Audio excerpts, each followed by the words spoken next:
আসসালামু আলাইকুম সুপ্রিয় দর্শক, আশা করি সবাই ভালো আছেন। দর্শক, জানিয়ে দিব আজকে এবং আগামীকালকের আবহাওয়া সম্পর্কে। আগামীকাল 18 ফেব্রুয়ারি 2026 বুধবার বাংলাদেশের আবহাওয়া মূলত শুষ্ক ও রৌদ্রোজ্জ্বল থাকার সম্ভাবনা রয়েছে। দেশের অধিকাংশ স্থানে আকাশ আংশিক মেঘলা থাকতে পারে, তবে বৃষ্টিপাতের কোনো সম্ভাবনা নেই। তাপমাত্রা সারা দেশে দিন ও রাতের তাপমাত্রা সামান্য বৃদ্ধি পেতে পারে বা প্রায় অপরিবর্তিত থাকতে পারে। রাজধানী ঢাকায় সর্বোচ্চ তাপমাত্রা 32 ডিগ্রি সেলসিয়াস এবং সর্বনিম্ন তাপমাত্রা 19 ডিগ্রি সেলসিয়াসের আশেপাশে থাকতে পারে। কুয়াশা ভোরের দিকে নদী অববাহিকা ও উত্তরাঞ্চলে হালকা থেকে মাঝারি ধরনের কুয়াশা পড়তে পারে। বাতাস ও আর্দ্রতা উত্তর পশ্চিম দিক থেকে ঘন্টায় 4 থেকে 12 কিলোমিটার বেগে বাতাস প্রবাহিত হতে পারে।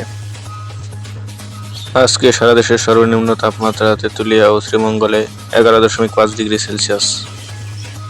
দর্শক, ভিডিওতে লাইক, কমেন্ট, শেয়ার করুন আর আবহাওয়ার আপডেট পেতে চ্যানেলটি সাবস্ক্রাইব করে পাশেই থাকুন।